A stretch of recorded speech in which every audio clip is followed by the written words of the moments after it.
So you're talking about an incredibly favorable schedule for a team like Illinois. I think that they're next year's Indiana. They're next year's SMU. College football has never been better. Interest has never been higher. I believe that we are at the dawn of the golden age of college football. It was an epic day of college football. It was one of those days where you fall in love with the sport all over again.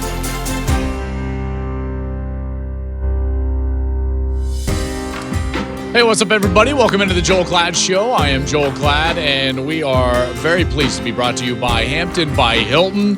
We thank them for their support as always. Hey, wherever you're listening, please go rate and review us. And if you're not on YouTube yet, please go over there, subscribe to the channel, and hit that notification button so that you will know when all of our content drops on YouTube. We are a digital show, a digital video show, and that's the best way to consume all of our content. And we do have things over there that are exclusive to YouTube, like the Understanding Football series. So if you have not gone over there to watch the Understanding Football series, all about schematics, making you smarter about the game that you love, you need to get over there. And then social media, we're on social media as well for you.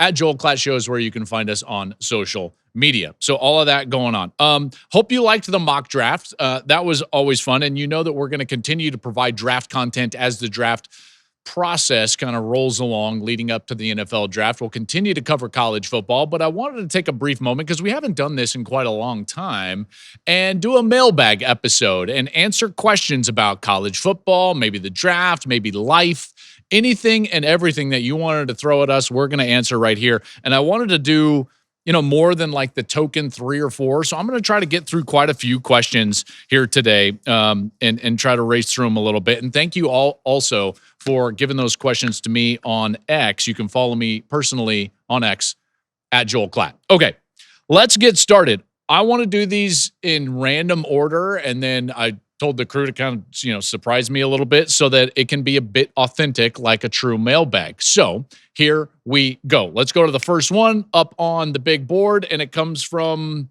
I don't know, Kegels and Bagels. Is that right? Okay. Anyways, you stop at a gas station in the middle of a 3-hour road trip. Time out. Stop right there. 3 hours is not a road trip. I live in Los Angeles. That's called a commute. If you're stopping in the middle of a 3-hour drive, I question your endurance.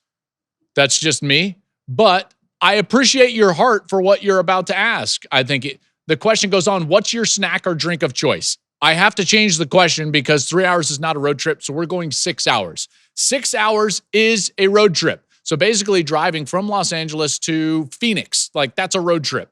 3 hours, I can get to like Palm Springs. I can get to Las Vegas. That's not a road trip. That's a drive. Okay, so now that we got that under our belt, let's actually answer the question. You're on a road trip, 6 hours, not 3. What's your snack/drink of choice? I love this. I see this, some people give these. There's a lot. I'm kind of a convenience store connoisseur, if you want to call it that. Here's why, though. Here's why. Is that when I played minor league baseball, and those of you that don't know, after high school I was drafted, I played minor league baseball for 3 seasons before going back and playing football at the University of Colorado. Okay, during those 3 seasons, like for instance, I was in the Pioneer League. I was stationed in Idaho Falls, Idaho for one of those seasons, and we would be every 3 days on a bus trip, and those bus trips happened overnight. Okay, so there's not a lot of money in minor league baseball, certainly not back then. And so our dinners at times were the bus on a longer than 3-hour road trip, mind you. They would just stop at a gas station and be like, all right, bus leaves in 15 minutes. And you would stop and you'd have to get out at the convenience store. So I know what I'm doing when I go into a convenience store. And folks, you got to keep it simple. You got to keep it simple. Some people go in there and they think like, oh yeah, I'm going to do the new like nerd ropes. No, you will be devastated. Your stomach will be churning 2 hours later if you do something crazy like Tostitos queso, which I've tried before. You can't do it, though. It might look good in the moment, but you got to keep it simple. So here's where I'm going. And this is, again, like loads of experience. I probably have more experience in a convenience store than you have possibly fathomed. You go in and you find only 2 drinks. You only need 2. Water, coffee. That's it. You do anything else, you're going to have a sugar crash. You're going to fall asleep at the wheel. Water, coffee. I recommend keeping it black coffee, but I can't expect you all to be perfect. So just water and coffee, okay? Water and coffee. Then you go for the snack. The snacks, also, I'm going to keep it simple. I'm going to go sweet and I'm going to go salty. But the sweet can't be too sweet and it can't be too much. So regular size, not king. King that's just too much. Like, I'm not a savage. Regular size Snickers. Regular size Snickers is where we're going. If you have a Three Musketeers, I question everything about you. Everything about you. In fact, if you get into my car with a Three Musketeers and it's not at least a Milky Way, if you're not at least to a Milky Way, the road trip's probably done at that point. And then the last thing, and this is for sustainability, is that you drink your coffee first with your Snickers, then you go to the salty. You don't want to go salty and then go to the sweet. You go sweet first with the coffee. So you got your sugar rush, you got your caffeine rush. Then you start sustaining yourself with water and hydration. And last one, dill pickle flavored sunflower seeds for the duration and for the win. And you're welcome. That's how you do it. That's how you road trip. That's how you properly road trip. If you don't do it that way, I don't really know you. I don't know. Throw me your comments. How do you do this? If you say nerd ropes, you might as well die on the side of the road. You can't do that. You can't do that. I've saw it way too many times. I've tried to do pizza. I've tried to do chips and queso. And you should have seen me in the bus driving from Casper, Wyoming, back to Idaho Falls, Idaho in the year, what was it, 2020? No, not 2020, 2001, summer of 2001. We're over the Grand Tetons, switchbacking around, and I had just had chips and queso for my dinner. Oh, you can't do it. You can't do it. You can't get greedy. You got to keep it simple. Water, coffee, regular size Snickers, dill pickle sunflower seeds, and it's science. Next up, Ragley writes in, 2 years ago, there was a large concern in the NFL that the running back role was diminished and salaries were decreasing. What is your opinion about the running back role in modern college offenses and preparing these players for the NFL? That's really good because I actually think that we've had a bit of a resurgence from the running back position. And I think that that's based on really two factors. Let me go into the first. Do you remember at the beginning of the season, there was all this talk about cover two? Hey, by the way, you should probably go over to the Understanding Football series. If you don't know what cover two is, I teach it in depth. You'll know exactly what I talk about when I touch on these football terms. If you don't know, go to the YouTube page, subscribe, and watch Understanding Football. I've got a whole coverage episode for you, and you'll know exactly what I'm talking about. So cover two. Cover two is a safe passing coverage with two safeties back, and the offense is going to have what's called run ratios. When you have run ratios, you should be able to block everybody in the run front on a run play. So what happens is that in the NFL, they went from post safety defense to open defense. Open, middle of the field open, two safeties back. You can block everybody in the run front. So everything is cyclical. As defenses have gone to middle of the field open, offenses have gone back to running the football. So now it's more in vogue to run the football. That trickles down to the college level as well. That's part of the reason why we've had a bit of a resurgence from the running back position. There's also this other element, and that is, I believe that we are getting more hybrid style running backs that create threats in the passing game. And the reason is because they have the opportunity for the best mismatch on the field. It's really hard to gain a distinct advantage with your wide receiver over a corner or even a slot player over a safety, because those players are generally, from a margin standpoint, fairly equated. But if I can get a running back locked up with a linebacker, that's advantage me from an offensive standpoint. And so as offenses have evolved and wide receivers, they don't have as much of an advantage and running backs do, then the ability for the running back to be a threat in the passing game has increased at both levels. And so now the importance for offenses of all levels to go out there and have not just wide receiver threats, but running back threats has gone up. So dual, the way defenses play, and the opportunity to create mismatches in the passing game for a dual threat hybrid style running back, all of those are very beneficial to the offense, which is why I think we're having a bit of a resurgence to the running back position at both levels, but that certainly starts in the college game. That was a good question. Ragley, way to go. All right, next one. Joey the Acre 24 or The Acre. I don't know. I don't know how to read names, but whatever. Joey, what's up? He says, who do you think can have an SMU type season outside the top 25 in the preseason, get in the playoff? And who is most likely to have an FSU type season and let a lot of people down? Maybe not to the extent FSU did this year, though. Okay, Joey. There are some really good ones. And let me also point out that I do think that parity has really arrived in college football. And so I think that we're going to get surprises every year, which is great. Indiana, SMU, Arizona State. You know, it's not just SMU. Like, that's the thing is Arizona State was picked to finish dead last. Indiana was picked to finish almost dead last in the Big Ten or dead last in the Big Ten. And they both made the playoff. SMU was part of that discussion. So what do we have for next year? Well, we will have teams like that. There is no doubt. Two reasons. One is the dispersion of talent across college football is greater than it has been in recent past. And the other is that there is a severe imbalance of schedules within conferences because of the size of the conferences.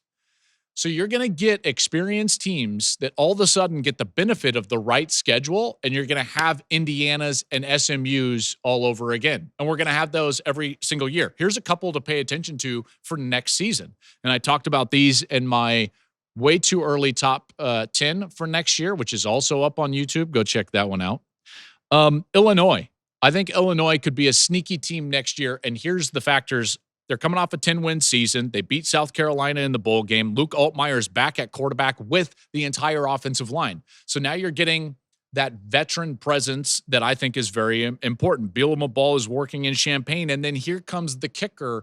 Their schedule is favorable in conference. So if you were to say, like, Joel, who are the four teams that you say run the Big Ten? Well, right now it's going to be Penn State, it's going to be Oregon, it's going to be Ohio State, it's going to be Michigan, all four of those, okay? Two of those just won national championships in the last 2 years. Illinois misses three of them. So they miss Penn State, Oregon, and Michigan, and then they get to play Ohio State at home. So you're talking about an incredibly favorable schedule for a team like Illinois. I think that they are next year's Indiana. They're next year's SMU.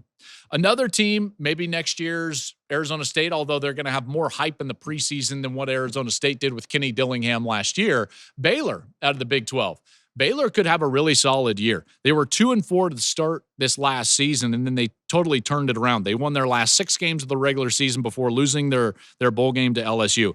Dave Aranda, whose history as being a great defensive coordinator, went back to calling the defensive plays. I think that helped them quite a bit. Sawyer Robertson, their quarterback, got things going in the second half of the year. He finished with over 3,000 yards and 30 total touchdowns. So watch out for Baylor. And then as it relates to the last part of your question, and I know you're kind of, Joey, you're talking about it as well. You say, like, what about an FSU type season? Maybe not to the extent of this. That's the point, is like, we're not going to see that again. I don't think. The historic collapse of FSU, we've never seen before, and I don't think we're going to see it ever again. I really don't. Now, is there going to be a top 10 team not play well? Maybe. Maybe those are really hard to predict because they're in the top 10 at this point for a reason. If I thought that one of those teams was going to fall off, then I would preemptively put them down in the rankings. So this is the problem with trying to identify a team that maybe won't have a great season that we're expecting to have a great season. Florida State was the first ever preseason team to lose 10 games in a year. Like, I just don't think that we're going to see that anytime soon. So, Joey, appreciate the question right there. Let's move on. Cochich, is that how you say? Anyways, I think it's Brett. Let's go with Brett. I think his name is Brett. He just throws a golf question at me, which I am here for. Top 3 favorite golf courses you've played. I can't stop at 3. This is one of those, it's just like the road trip thing. It's like 3 hours isn't a road trip. Top 3 isn't a list. So I've got to go top 5. And candidly, I don't know if it's enough because I'm going to leave one off that is devastating to me. Devastating. So here it is. I will give you in order. I will rank them number 1 to 5. My favorite course that I've ever gotten to play is Oakmont Country Club in Pennsylvania, just outside of Pittsburgh. It's where the U.S. Open is. And in 2016, when Fox had the U.S. Open, I was doing some of the digital production for them. And I got to go play Oakmont just weeks before the U.S. Open. And it was like wrestling a grizzly bear. And I loved it. It was the most difficult course I've ever played. And I loved every moment of it because it was straightforward. It was right in front of you. And I thought it was absolutely fabulous. So Oakmont was my top course that I've ever played. Number 2, and I'm lucky, guys. Like, I've gotten to travel around because of that work that I did with Fox on the USGA product. I got to travel around and play some of the best places in the country. So Oakmont was number 1. Number 2, National Golf Links of America, way up there on Long Island, up there kind of in the Hamptons, right next door to Shinnecock Hills. National Golf Links of America is incredible. I won't bore you with the story, but let's just say I had a chance to break 70 for the first time in my life on that day, on that round, and I may have gotten misclubbed by a caddy on 18. Might be that guy to blame the caddy. You know what? He misclubbed me. I don't know if I hit it over the green. Like, you can't tell me it's playing 260 when it's playing 240. I shot 70. It was devastating, and I loved it, every moment of it. And you might be thinking to yourself, like, shut up. And I'm like, okay, I understand that. Number 3, Pebble Beach. Again, played this right before the U.S. Open when we had the U.S. Open product in 2019. I thought Pebble Beach was insanely incredible. That stretch from 3 through 11 is the best stretch of golf on the planet. It was an absolute treat, and got to play with, it was an interesting group. I was playing with Shane Bacon and The Miz from WWE and Chris Harrison. And then we had a 5th, and it was, I can't remember her last name, Kira Dixon. And she had won like Miss America. So we were playing with Miss America, The Miz, and Chris Harrison. Awesome. I loved it. I loved every minute of it. So that was Pebble Beach. The week of the U.S. Open in 2019, I got to tag along and play my number 4 course, which is Cypress Point. That was insane. That's some of the best golf on the face of the planet. And everyone knows that. And if you ever get a chance to play that, that's like obviously a bucket list. And then here's the number 5 one. And this is a bit controversial. Okay. You have to keep in mind, my favorite spot on the planet to go play golf is Bandon Dunes in Oregon. If you have not gone up there, oh my goodness, you've got to go up there. And my favorite course of the Bandon properties is the Core Crenshaw designed Bandon Trails that goes back away from the ocean through the trees. It's incredible. That's heaven. That's heaven. In fact, sometimes, like, if I want to close my eyes and think of heaven, I think of like 8 through 12 at Bandon Trails. And if you've played it, you know exactly what I'm talking about. Those are it. Those are my 5. Oakmont, National Golf Links of America, Pebble Beach, Cypress Point, and Bandon Trails. There's a clear omission here, and it's just because I haven't played it. So, just throwing it out. There's might be one down in Georgia that I would love to play at some point, but, Conda, Lisa Rice, you want to play around of golf if you want. Talk about college football, geopolitical events. I'm up for whatever you want. Let's move on. I can't read these at, what is it? Libermaniac 11, Liber, whatever. Okay. Goes on to say, I've had an argument with a friend who says NIL will be the end of college football because the same programs will win every year. I counter that there have always been 6 to 8 top programs in a year that can win the Natty, and NIL hasn't changed that. Any thoughts?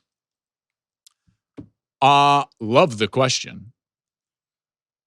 I actually firmly believe, and you're missing a part of this, NIL plus the transfer portal, I believe is spreading out the parity in college football. It's driving parity is what I should say. I thought any number of teams could win the national championship this last year. Obviously, Ohio State turned into a supernova. and they had a great roster, and yeah, they went and they won the national championship. But look at what we saw in the playoff. ASU taking Texas to the brink, Notre Dame beating Georgia. We've had back-to-back national championships outside of the SEC and with northern schools in the Big Ten, with Michigan and Ohio State. Oregon was the number 1 team in the country on the West Coast. Penn State looks like they're going to be really good. Notre Dame's not going anywhere. SMU out of nowhere goes to the playoff. Indiana gets a roster. Here's what I'm trying to tell you is that I actually believe that we have more parity in the sport than we've ever had before for 2 main reasons. There's no more sitting if you're a really good player, which means you can't stockpile. Think about it. If to get the most amount of money in NIL, you have to play and start, then you're not going to sit behind somebody at a blue chip program.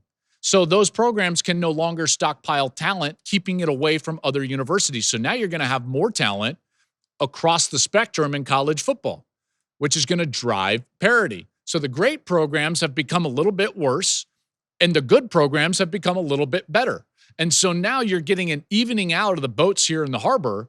And I think that you're going to have, like next year, any one of 15, 17 teams that can't just go to the playoff, but could potentially win a national championship. And I firmly believe that. This is one of the reasons why I keep stating that we're at the dawn of the golden age of college football, because we are entering into, and next year I think is going to be a great example of this. We are entering into seasons in which we can clearly point at between 8 and 12 to 15 teams and say any one of those teams could potentially win the national championship. And just in our rear view mirror a couple of years ago, we could point at 3, like maybe. So the fact that you cannot stockpile talent by sitting great players as backups because they have the freedom to move and the freedom to move with payment, I think has changed the game totally. So I think it makes college football better from a parity standpoint. We move on. Joel, what are the top 5 most underrated venues / environments in college football? I've done these lists before. I've done like my best venues. And listen, and you kind of touch on it here, Mr. Dunaway. Venues are driven by environments, and environments are driven by matchup. So in a lot of cases, it depends greatly, like what game you're going to either see or call, in my case. There are some venues that I either played in or have called games in that were just so iconic that I was like, oh man, this is incredible. The old Cotton Bowl to do the Red River game is one of those. I played as a senior. We played Miami in the old Orange Bowl stadium in September. That was incredible. So there's the history, but the underrated portion of this I think is fascinating. So I'm just going to go with underrated venues here because environments again are driven by matchup. I think a great underrated venue is Kinnick Stadium in Iowa. That is a great underrated venue. I think it's a terrific venue. I think Folsom Field in Colorado is underrated. Fans are right on top of you. They've gotten it going there. It's a good student section. Husky Stadium for UW up in Seattle, that is a beautiful stadium that is very loud. The setting, their redo, it doesn't get talked about a lot, but it's one of the great venues in all of college football. Autzen, I don't think, gets its due because everyone just talks about the big stadiums. Oh, LSU at night and the Shoe and the Big House and, Bama and Athens and all these places. And yeah, those places are great, but underrated. I think Autzen Stadium for being just over 60,000 people, like it gets loud. It's phenomenal up there. So those are a few of them for me. I think the most underrated would be Kinnick in Iowa. I think that's a really cool venue, a very cool venue. All right, let's move on. It says Nick comes up and he says, how do you balance life on the road during the season with your family? It's a good question. I've talked a little bit about this. It comes down to 3 things: structure, rhythm, and discipline. And you have to have all 3. So if you just wake up and you just have a to-do list and you're just driving towards finishing tasks, I've learned through my history that that will drive a wedge into family life because the tasks become your end all for the day versus structure. So the structure and the rhythm, and then the discipline to adhere to that. So what I've done in my life is that I build out the week so that I do the exact same things in the exact same time of day on each day. I know what I need to achieve during those hours, and I know that if I'm not in those hours, I don't need to think about work. Therefore, at 5 p.m. on a Monday or Tuesday, I'm not thinking about work at all. I'm not worried about watching film. I'm not a coach. I've got time blocked off to watch the amount of film I need to watch. Okay, so when it comes time to be a dad, I'm a dad. When it comes time to be a husband, I'm a husband. And we block off time to go on a date. And I know that sounds regimented, and I'm not talking about making my family some sort of checkbox. I'm just talking about compartmentalizing when I work and when I'm spending time with my family. Structure, rhythm, and discipline. Once you understand the rhythm of your work, once you understand the structure of how you need to go about your week, then it's about the discipline to adhere to that. And what I try to do is phone in the other room. I don't have Twitter on my phone. If I'm on Twitter, I'm on my laptop or my computer, which means I have to be sitting at my desk. So I'm not just frivolously scrolling through things on my phone. If I'm with my family, I'm with my family, and I'm doing that intentionally. It's a good question. I really like that. Morris Troyer says, have you ever dealt with doubt and frustration from your faith? Oh, interesting. He says, been in a season of real frustration and just not feeling it despite reading and praying over the word. Just moved across the country by myself and just struggling. Any advice would help. Appreciate what you do.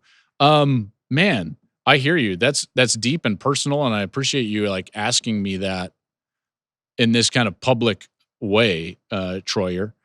So here's what I would say. Have I ever dealt with doubt and frustration? Yeah.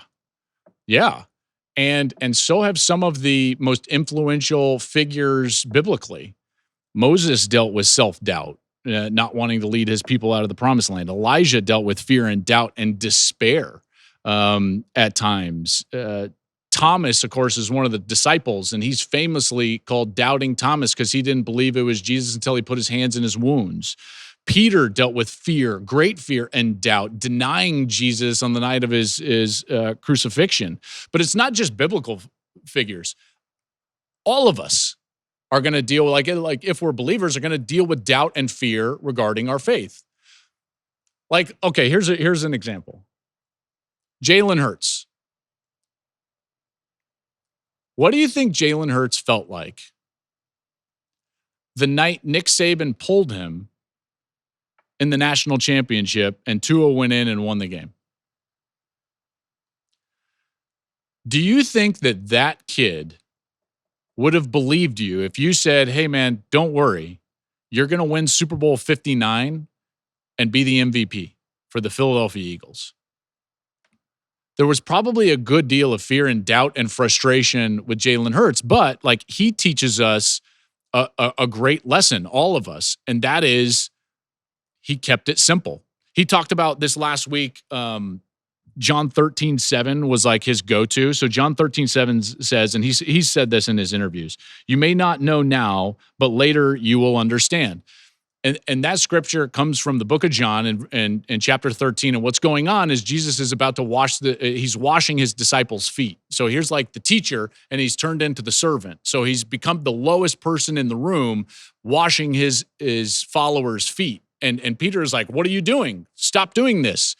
And Jesus tells him, like, you may not know now, but later you will understand. And what he's trying to say there, Troyer, and this is very specific to what you're dealing with, is that no matter what happens, Jesus is telling Peter he will come down to you. He's a descending figure.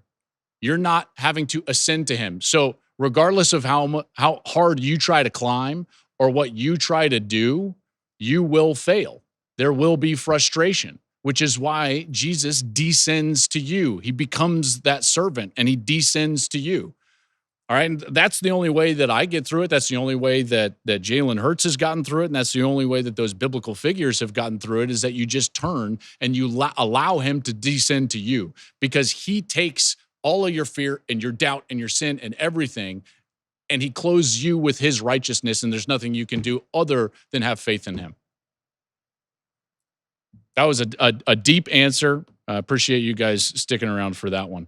That'll do it for our mailbag. Thank you for everyone that throws us these questions. Continue to throw us these questions, because during the draft time, throw us some draft questions. During college football, throw us college football questions on my X account, the IG account, any of those out there, because we love to answer these. So whether it's life, whether it's college football, the draft, keep them coming. And we're going to continue to do a few of these questions as we roll through these episodes, getting close to the draft and then in the off season. Also, by the way, give us feedback on Understanding Football. Subscribe to that channel on the YouTube page and give us feedback. What would you like me to talk about next? I'm going to come out with the personnel groups, formations, defensive front structure, all of those things. That's going to be in the works next. And then give us feedback on what you would like to see and hear moving forward. That'll do it. We'll be back soon. Don't know exactly when we'll be back, but we'll be back soon with another episode of The Joel Klatt Show.